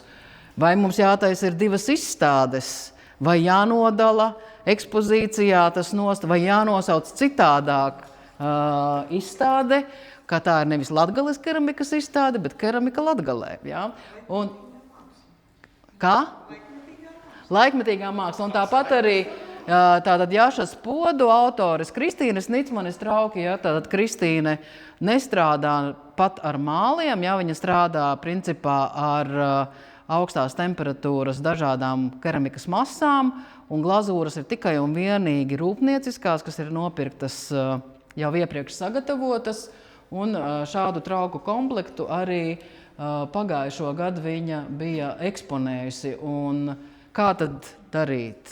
Modernā keramika visa? Kā, kurš iekārto, kurš atlasa un saka, jā, liekam tos darbus vai šo, ko saka izstādes kurators? Mums nav izstādes kuratora. Visi darbi, kas tiek atvesti, visi tiek eksponēti. Un tas tāda veida pieeja ekspozīcijas iekārtošanā sākās tajos laikos, kad mēs tā kā jutām un sapratām, ka to cilvēku, kas strādā ar māliem, kļūst ļoti strauji arvien mazāk un mazāk, un tika pieņemti visi darbi, vienalga kādi tie vizuāli izskatās. Vai viņi ir porcelāna, vai viņi ir no keramikas dažādām masām, vai viņi no tradicionāli vai netradicionāli, bet tās kopējais ekspozīcijas skats, jā, tad gala rezultātā pagājušo gadu laikam viss pamatīgāk atspoguļojās taisni keramika Latgalē. Keramika Latgalē. Inese Sirica domā, ka jābūt ir tā kā atlasēji. Ja tā ir Latgales podnieku diena izstāde, tad jau ir, tas ir par Latgales podniekiem vai Latgales keramiķiem, kuri kaut kā sevi ar to asociē. Un kuri tad sevi ar to neasociē, tie piedalās citās izstādēs. Es nezinu, man tas liekas loģiski, es nezinu. Ne? Šī laika iezīme, nevis laikmeta, bet laika iezīme. Paies 5, 4, 6, 7 gadi, un tas mainīsies. Un mēs šobrīd runājam par nosaukumu. Nav bijis nepareizi precēt keramika Latgalē. Un bijis gan Latgales podnieki, gan laikmetīgi. Paies laiks, mēs nesanām, ko es atnesis un mainēsīs, un tad atkal bijis citaišana. Tu, ka pēc vītas jau nastrodās, noteikti mainēsīs. Kā mainēsīs, tas bijis atkarīgs no tiem, kas taisa. No to, kādu ideju mēs nesam to. Ja? Vai nu mēs tagad uz daļāsim, jā. Vai nu mēs tomēr izējumam itam laikam cauri, visi reizī, i tad ītaši nastādās izvītas, ja arī jāpus, ja? I tad jau varēs redzēt, kas kā atskaņa, kāda atbalstu sabiedrībā atskaņa. I pateikt, nepateikt, der, neder, pierk, napierk, ja? Kas bijis kritērijs, vai par to sabiedrībā runās vai nerunās, ja? Par to, ka viens ir tas vai pierk, ja? Otrs vai par to runāja. Ja? Cik daudz mēs par to runājam arī, vai mēs vairāk bliznējam par to, ko sējumā ievienēsim, vai mēs bliznējam par traukiem. Vai tas nav visam, bliznēt vai atkarēt. Mums tagad varbūt ir jāsauc nevis Latgales podnieku dienu izstāde, bet vienkārši Latgales keramikas izstāde. Podnieku dienas un keramikas izstāde. Podnieku un keramika. Vai keramika Latgalē? Vai keramika Latgalē? Mols Latgalē. Toreiz tikai molu liek, toreiz nav porcelāns. Neīs porcelāns, akmeņas masas. Toreiz nekas taisa. Varbūt jūs varat īdeļāt jūsu jaunajos māksliniekus, Nav viņi jauni. Nav jauni? Unai Gurai ir tātad 54 gadi. zināt, par ko ienam varbūt jauna ne pēc vecuma, bet pēc. Pūdnīku dīnas to var būt, bet izstoda keramika. Pūdnīku dīnas jau. Dīnas kā tādas vajag saglabot. Dziļā tradīcija. Aizstoda jau. Podnieku dienas kā podnieku dienas, bet izstāde Latgales keramika. Vai keramika Latgalē? Es domāju, ka nevajag atstumt, jo ir piemērs no dzīves, ka nesaukšu varbūt vārdā, keramikas, kurš grib apgūt amatu mācās. Viņš atnes uz Jasmužas ceklī savus darbiņus. Protams, tas notiek pēdējā brīdī.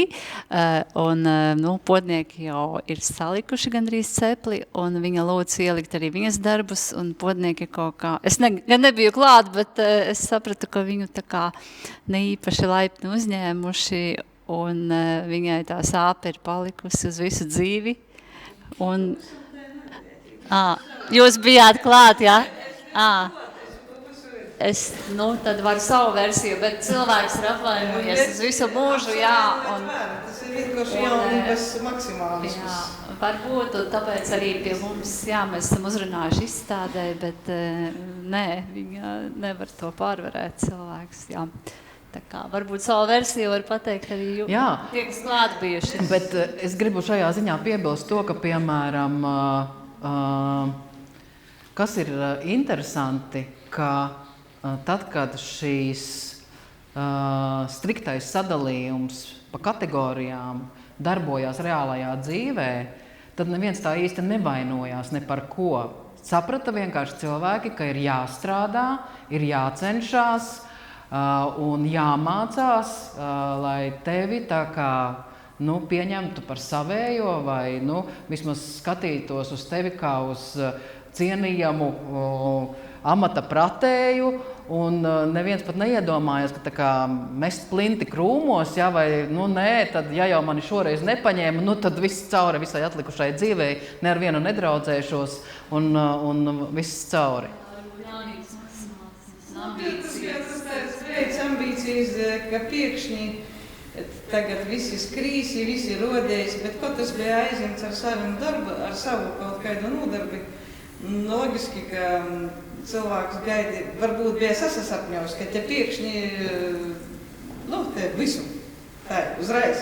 Bet tu aizēji parunāji kaut ko normāli, bet tā, ka zini, gribēja, ka man tagad vajaga. Visi pasaverās un aiziet katrs uz savu pusi, savam dzelom.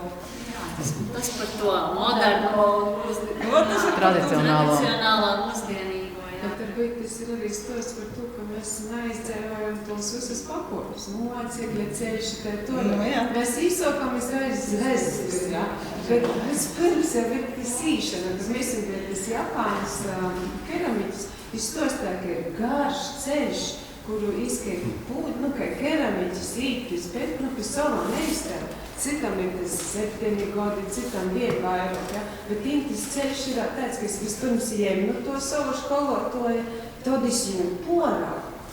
Tad ir viens brēc, ka es jau savā ziņā piediņos tikai iznīcināju, nosacēt, bet ir tas garīs ceļš, ar tomēr viens 2 pūģas zvezda. Tas daudz. Ir tas nav tā, viņš 2 kopi gotovs, buļbus uzreiz nav zem buļbus to. Ir laikam jābūt, Pilnīgi piekrīt, bet cilvēks dzīvi, tā sagojas. Protams, turpināt to darbu jāsaka. Bet tas kaut es pilnīgi nesajūtu vainīga, visportamā vītā. Cilvēks pat klotādēju mani līdz naprasīja. Es jūtās atstumts un es to atdodas keramiku. Daži navaicā, ka jūs darbus jau ir iekšā. Bet es pilnīgi piekrītu. Jā, Miša. Piemēram, meitenes ar kuru, cik viņi gadi bija grupi sabrat, tagad visi gari. Viņi izdarīja štaņi, šitais, kuru nostādu savu darbu, da? Viena saka, šita meitene, ka tu esi atbraucu pie savu puiku. A viņam tad liela kruza, a man tad muzika, da? I laiks projekt, man už nav neko, viņam līra, da? Iešpus, teja vai kāpie. Mēs gribam uzdēt, kā jūs domājat? izveidot vai ar rokam darīt. Kā tā var? Es saku, kā jums drežukojas, es ar rokam. Tas, ka nesaties, tas vietu. Viņi pastrādēja 2 stundas. I saprat, ka viņi neizdarīja tā, kā viņi redzēja datorā. A datorā viss dreži. Viņi negrib mācīties pāris, tā laiks iet. I savu laikā bija, tā bija ļoti labi, vajadzēja. Tu stāvē skatīties.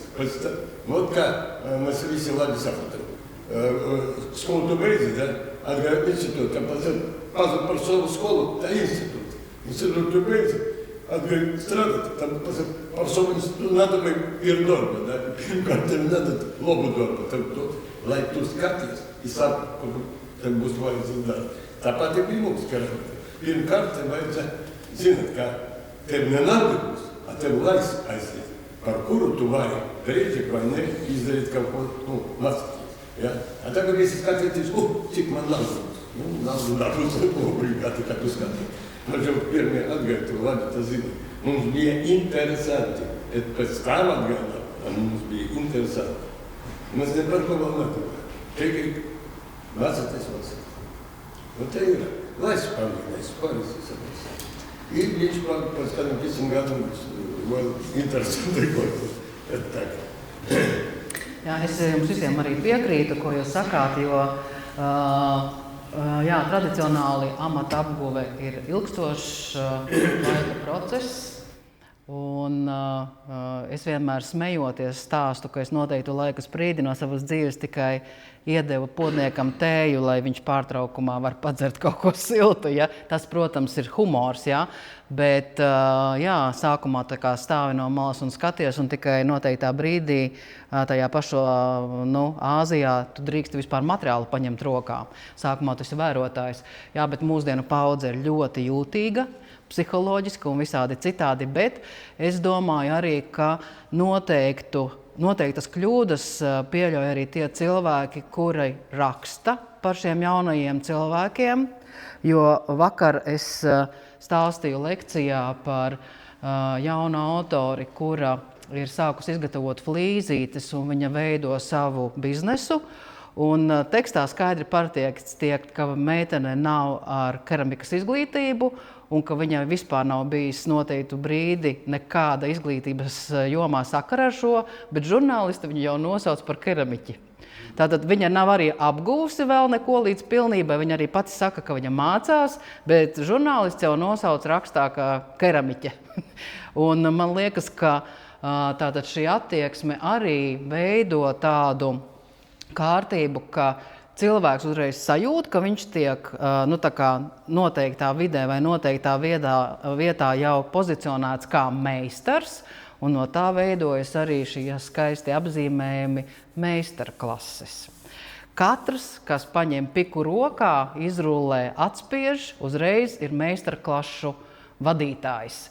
Tas nekas, ka viņš varbūt tā kā īsti neko vairāk par to vienkāršāko un elementārāko neprot, jā?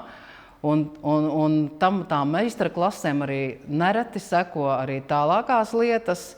Es biju 1-2 reizes un es sapratu, ka tas ir mans. Un jau sākas atkal nākamais etaps, ka es varētu būt keramiķis. Varbūt jau es esmu keramiķis, ka tās dažas reizes paņēmu rokās to mālu. Un man liekas, ka mūsu attieksme arī un mūsu formulējuma, mūsu sarunas un viedoklis ir svarīgs arī tiem jaunajiem cilvēkiem, kas mālu paņem rokā, un mēs viņiem varam vai nu dot atbalstu, vai arī ar savu pārmērīgi lielu atbalstu arī viņus varam arī nogremdēt, jo pašapziņa izaug tik liela, ka viņš tā kā īsti jau vairs nesajūt to reālo lauku. Tā arī mēdz gadīties. Ieliku bildi, jo šis ir 2016. gads, un jā, es ļoti ceru, ka Latgales kultūrvēstures muzeja keramikas kolekcija piedzīvos arī ne tikai brīnišķīgu sakārtojumu, bet ka būs kādreiz iespēja arī ļoti pamatīgu pētījumu par visu saturu uzrakstīt. Vai man, vai kādam citam, kas to lai zina, jo katru cilvēku, ko mēs Latgales Kultūrvēstures muzeja krājumā esam ieveduši, visi vienmēr priecājas gan par to, kādi ir plaukti, kā ir izkārtoti autoru darbi, par to, ka atsevišķiem autoriem kolekcijas ir tādas, kur var izsekot no pirmsākumiem līdz pat pilnbriedam, un es atvainojos līdz pat aiziešanai, ja, kā viņš ir strādājis. Turklāt šeit nav tikai tradicionālā keramika, ir arī Rēzeknes Mākslas vidusskolas keramikas nodaļas audzēkņu darbi, ir arī ilgadējās vadītājas Martas Krastiņas darbi, ir arī modernā keramika, un man ir prieks, ka ir noteikts brīdis arī bijis tāds, ka ir cilvēki, kas ir dāvinājuši keramikas krājumam savus darbus.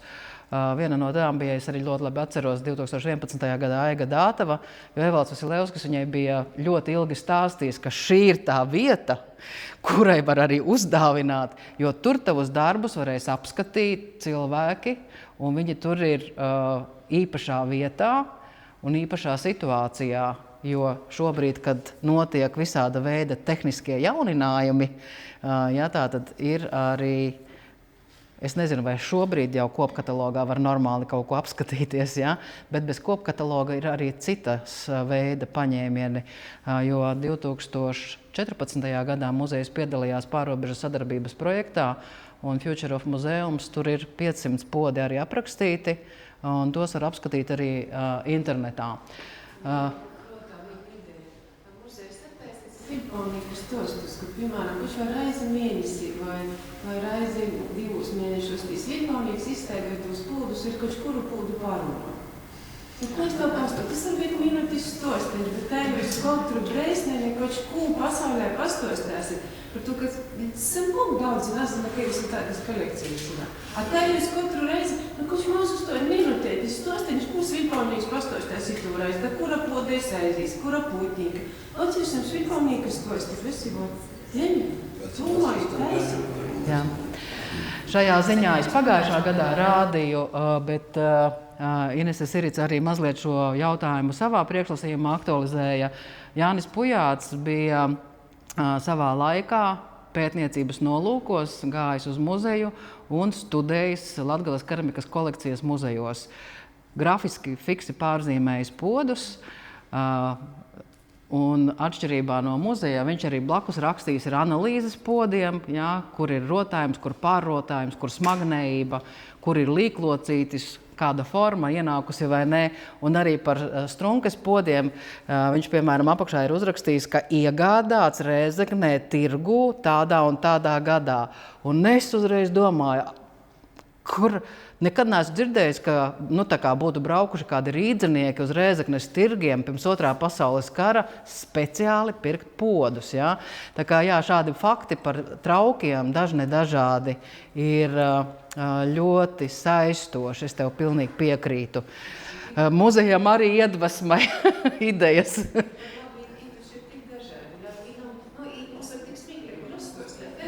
Man krasnas dibens, man bija krasnas dibens vārdi, krasnas dibens. Man tī baigi lielīs vārdas, man tī koplis par šauri ūdensinātā tīšā. Taču pilnā pasauli izdomāja. Tā kā jā, vesels iespēju lauks gan atklātajam, gan slēgtajam keramikas krājumam. Jā, Latgales podnieki, pagājušā gada bilde. Te, protams, ir ne tikai podnieki, bet arī podnieku atbalstītāji, mīļotāji un ierēģi. Jā, es komentējot šo bildi gribēju vienkārši pateikt to, ka cilvēki citur Latvijā brīnās, kā mēs varam sadzīvot draudzīgi tik daudz māla meistari vienā reģionā un esam draudzīgi viens pret otru. Nezinu, Sandra žargonā varētu teikt, neesam nomušījuši viens otru, bet katrs ir atradis savu nišu, jā, savu darbības lauku, kurš ar turistiem, kurš ar interneta vietnēm, jā, kurš ar anekdošu stāstīšanu, kurš ar darbnīcām, jā, kā nu kurš. Un tas, man liekas, ir tiešām apbrīnojami. Ko gan es gribētu pateikt, ka žēl gan, ka šajā kopējā izstādē nav vienmēr tāda situācija, ka ir pārstāvēti pilnīgi visi autori. Ja? Vienmēr vismaz -10, vismaz -10.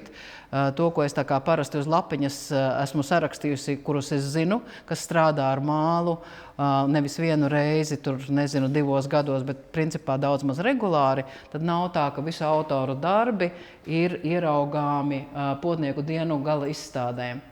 Un jā, tās ir tās 4 lielās institūcijas vai apvienības amatnieku.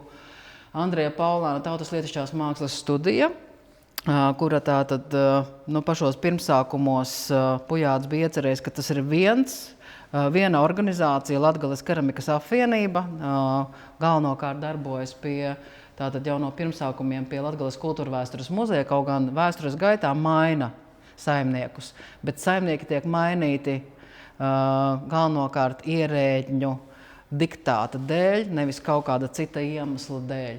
Tautas lietišķās mākslas studijas Latgale Daugavpilī, kurai šobrīd ir, man liekas, milzīgs izaicinājums, jo darbojas Daugavpils Māla mākslas centra telpās, bet šobrīd tā saucas amatu māja.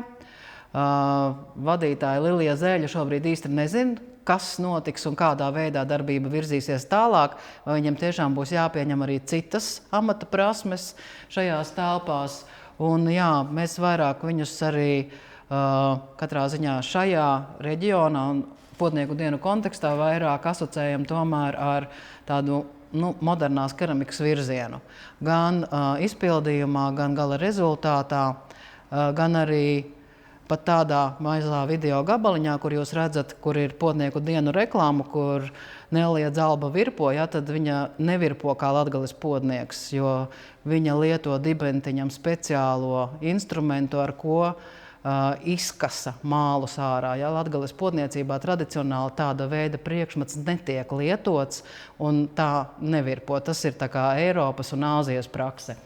Nu jā, Rēzeknes apriņķa podnieki, tātad šobrīd vada Andris Ušpelis un neaptver kaut kādu vienu ģeogrāfisko rajonu vai teritoriju vai reģionu, bet ir no plašām apdzīvotām vietām pārstāvēti autori. Un, jā, tātad Andris mina 89. gada dibināšanas gadu. Es vienā avotā vakar skatoties ieraudzīju, ka protokolā vienā sapulces tiek rakstīts 91. gads, bet jebkurā gadījumā tie ir 90. gadi. Un gribēju pačukstēt, ja jūs vēl nezināt, Andrim Ušpelim šogad paliek ļoti skaists cipars oktobrī.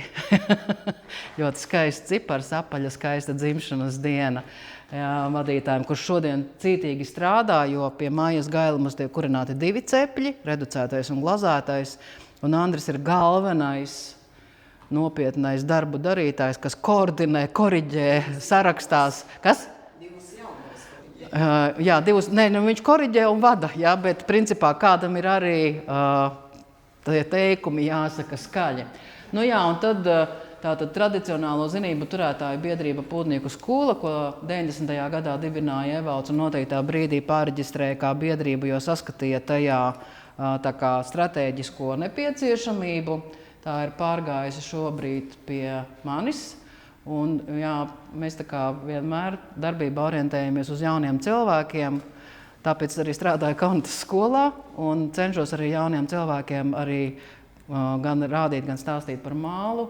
Un meistarklases es nevadu, es vienkārši vadu nodarbības ar mālu, jo mana profesionalitāte nav tik augstā līmenī. Es šo to zinu par māliem, bet ne lai vadītu meistarklases. Un jā, pavisam kopā speciāli sarakstīju uz lapiņas, tie ir 47 autori, kuri strādā ar mālu vairāk nekā vienu reizi mēnesī, un arī pa laikam piedalās izstādēs, gan vietējās, gan arī tādās, kuras tiek organizētas vai nu cilvēku grupām, meistaru grupām, vai arī kādas citas institūcijas. Jā, bilde veca, bet viņa ir ļoti mīļa, tāpēc, ka tas bija tātad 2014. gads, un ar Nacionālā kultūras centra uzaicinājumu mēs piedalījāmies Vitebskā slāvu bazārā, kur bija ļoti strikti Baltkrievu noteikumi par to, cik jābūt ir amatniekiem delegācijā, kādiem mums jāizskatās, arī tika pateikts, cik ilgi mums jāstrādā uz ielas, pilnīgi tā kā Vācijas tirgos Ziemassvētku, no cikiem līdz cikiem un kuras dienas. Un jā, tad šeit ir gan amatnieki no Latgales, gan arī no Latvijas Uģis un Gundega Dravas. Un, jā, mēs cītīgi strādājām veselu nedēļu, un tas laikam varbūt bija pat viens no pirmajiem tādiem ļoti nopietnajiem pārbaudījumiem mūsu Latgales cilvēkiem, jo bija gan smuki jāsaģērbjās tautiski, gan smuki jāizskatās arī produkcijai vai darbiem keramikas izliktiem tirdzniecībā. Vajag prast arī runāties ar cilvēkiem garamgājējiem.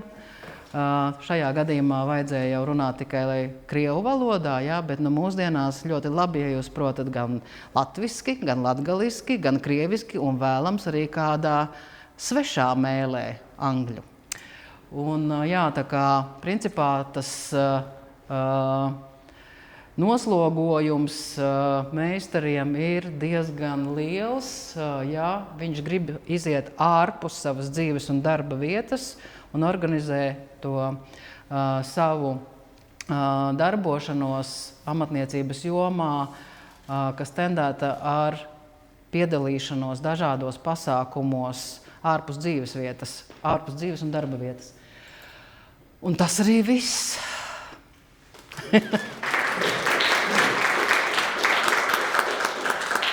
Es, protams, varētu runāt vēl ārkārtīgi daudz gan par jauno paudzi, gan par mācīšanu un nemācīšanu un visu kaut ko citu, bet domājams, ka varbūt tas citai reizei. Jā. Varbūt uzzini. Mēs tagad runājam par to, ka jaunieši putinājot mācīties virbu vai kaut ko, da? Ir kā meiteni, kuriem ir orkestrā. Savu laiku, pirmie gadi, visi zina, mēs par 6 gadi programmu, и мы отдаем свою долю академии, да, академии. Mums tāds ir daļa, ko mēs nodam, da? Tad, ja kāda dokuments, vai stimuli, nenāda tikai, vai tad stimuli cilvēkam varbūt kaut ko varbūt pamainīties. Nemainīsies. Nē. Kaut kādu nelielu nemainīsies nekādi stimuli arī, jo kā es teicu, tad es ik pa laikam piedalos kaut kādās runāšanās un atceros, ka man liekas, ja nemaldos kāds 14. vai 15. gads Latgales plānošanas reģions bija veiksmīgi atkal piesaistījis Eiropas naudu un Mākslas akadēmijā bija arī runāšana par amatniecības lietām. Un bija toreiz piedalījās arī ekonomiskās jomas pārstāvji no ministrijām un es, tāda naiva Latgales meitene, es teicu, ka vai nevarētu kaut kādas nodokļu atlaides domāt attiecībā pret vecmeistariem, kuriem tā kā jau ir ļoti ilgstoša pieredze, vairāki gadu desmiti un skaidrs, ka tā kā viņa dzīve ir galīga.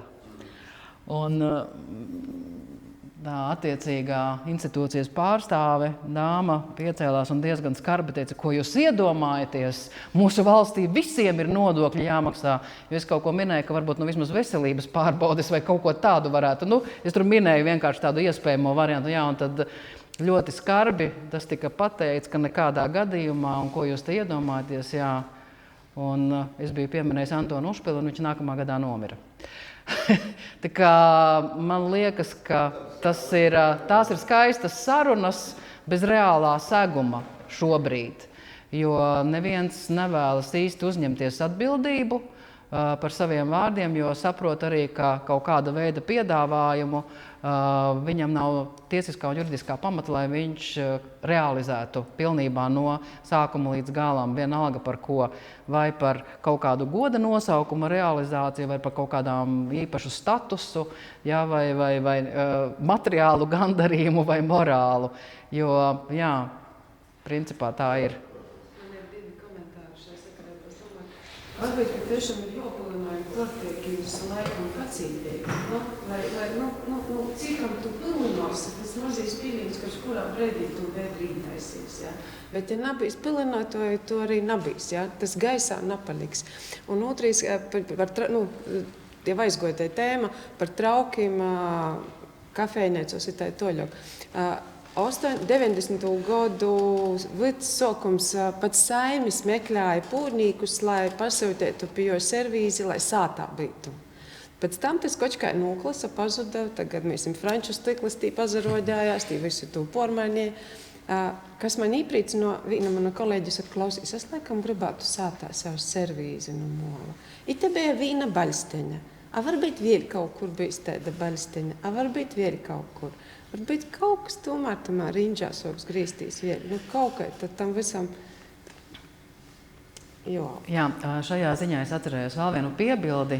Ieraudzīju Guntu un atcerējos, ka, ja nemaldos, tas bija 13. vai 14. gads. Toreiz Kultūras un turisma aģentūrai bija sadarbības projekts Eiropas, un mēs tādā mazā kompānijā braucām uz Ungāriju. Holdmizu vasaršī. Es nemāku izrunāt šo skaisto, bet apmēram jūs sapratāt, kaut kas ļoti sarežģīts. Un pašvaldībā viņiem bija brīnišķīgs tāds, manā skatījumā, izcils piemērs, kuru es Latgalē nekur neesmu redzējis. Jā, mums ir amatniecības centri, mums ir darbnīcas, ir privātas, ir publiskas, jā. Bet tur pašvaldības ēkā pilsētas gandrīz katrā stāvā bija ungāru saimniecības trauku mazas nelielas ekspozīcijas, kuras izkārtotas bija koridoros. Blakus bija vai nu piezīmes par konkrētajiem priekšmetiem vai par autoru. Un man likās, ka tas ir tik brīnišķīga tāda nevis iešana tā kā uz muzeju un pētīšana un skatīšanās ar mērķi konkrētu iepazīt kaut kādu krājumu, bet vienkārši ikdienā tie trauki ir visur blakus. Tu vienkārši katru dienu redzi, un tu saproti, ka cilvēks, kas tur ienāk, vienalga vai no savējais vai svešais, viņš tos traukus redz, un viņš saprot, ka tā ir vērtība, un ka tas priekš mums arī ir kaut kas ļoti izcils. Jā, Latgalē es īsti tā kā nevienu pašvaldību šādu nezinu. Novada domē, tur ik pa laikam kaut kāda tāda maza vitrīniņa parādās, bet tas ir tāds kaut kas pavisam mazs un pavisam neliels. Varbūt es neesmu bijusi visās iespējamās pašvaldībās, nezinu. Es, piemēram, vakar paliku hotelu Latgalā. Es būtu gribējusi redzēt nevis tikai tos magnētus, ko var nopirkt, bet blakām tiešām ekspozīciju ar ko asociējas Latgalē. Ar podnieku darbiem. Es nemaz nebrīnītos, kas vilpalniekus pirktu, krūzes, šķīvis, visu tur pirktu, ja būtu. Bet šajā gadījumā, man liekas, tas pat nav stāstīts par pašdarbību, nevis pašdarbību, bet par pašvaldību. Dažreiz. Bet par to, ka pats podnieks vai tad nevar aiziet uz Latgalu un pateikt, hei, es gribu, lai jūs reprezentēt Latgalu un arī mani. Es iedošu tos traukus, tā kā tā ir privātā sadarbība. Bizness sadarbojas ar biznesu, ne? Nevienmēr jau būs tā, ka būs tas vai nu tāds valsts, vai nemateriālais nacionālais kultūras centrs, vai pašvaldība. Bet varbūt ir jādara šis variants. Es nezinu, kāda Latgalē ir prakse, bet ik pa laikam es dzirdu, ka tā notiek brīnišķīgas lietas, ka vienkārši podnieks ar saviem darbiem aiziet, satiek to viesnīcas īpašnieku, un tad ir tāda appusēja sadarbība. Un kā veidojas tā saruna? Viss jau ir sarunā, vai tur būs draudzīga saruna, vai kāds būs iedomājies nezinu ko. Vienkārši jāmāk sarunāties savstarpēji, jo tas jau ir brīnišķīgi, tāds nosaukums viesnīcai.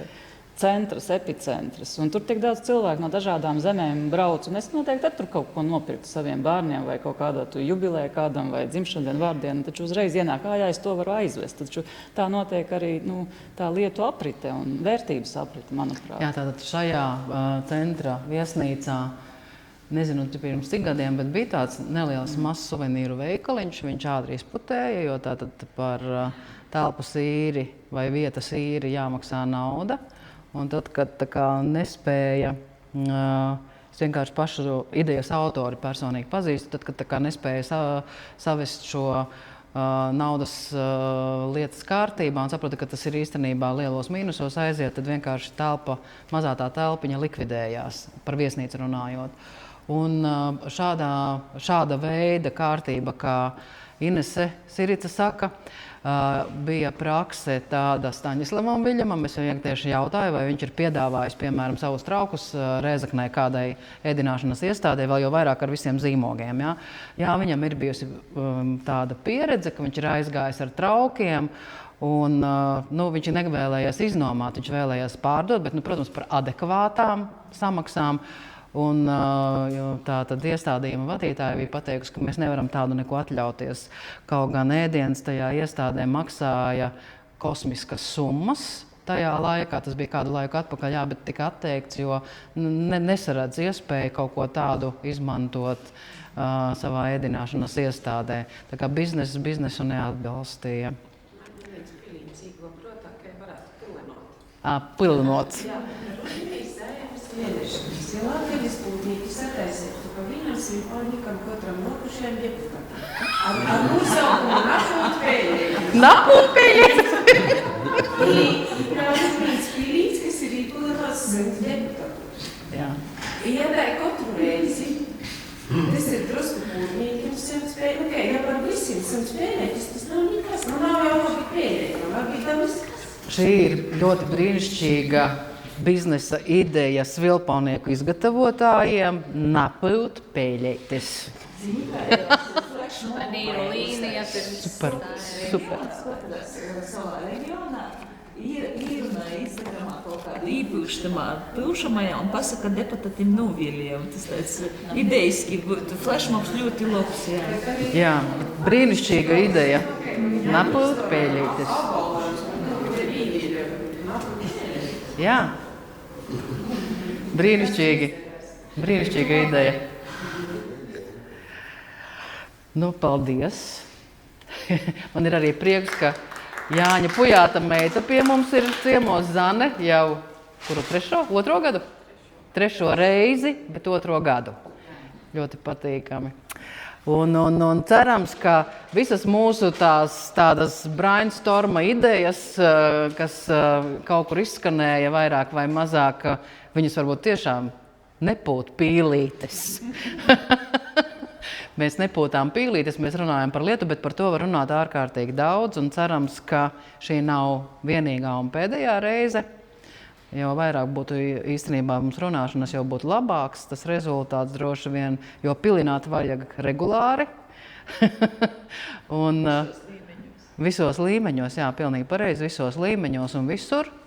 Un varbūt arī man tā vienmēr arī ir licies, ka tas, ko mēs runājām šodien pusdienās, ka mēs īsti neapzināmies, cik tas ir vērtīgi, kas mums pieder un ko mēs darām. Par Jāsmuižas cepļa kurināšanas apmeklējumu. Es arī to esmu ļoti bieži sapratusi, ka mēs īsti neapjaušam vēl to, cik daudz laba darba mēs padarām, darot to, ko jūs darāt. Olga un Valdis Pauliņa un Mišs Sabanskis. Ja? Pārējie mums šodien nav klātesoši, bet pārējie visi darbojas citādākā veidā. Tas tiešām ir ārkārtīgi vērtīgi un diemžēl izzūdoši. Klasiskā veidā, diemžēl izzūdoši, un tāpēc ir jūs jāintervē, jābrauc pie jums ciemos, jākurina cepļi, jāpriecājas par māliem un guņiem, un nevajag pūst pīlītes. Paldies! Tiksimies cepļa kurināšanā pie mājas gailumas, un rīt, gan izņemot cepli, pie mājas veselus 2, es atvainojos, un pēc tam izstādes atklāšanā Lūznavas muižā, kur mēs redzēsim, kā tad ir. Vai ir tā keramika Latgalē vai Latgales keramika. Pēc Ineses Dunduras ieliktajām bildītēm jau es sapratu, ka šogad ir kaut kas ļoti monumentāls. Podi ir lieli un vareni un daudz, un autori ir daudz, un klāsts un piedāvājums ir apjomīgs ļoti.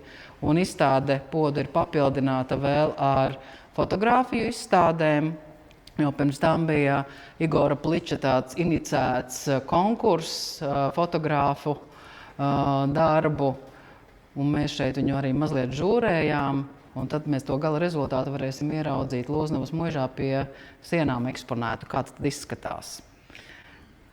Paldies! Paldies tev!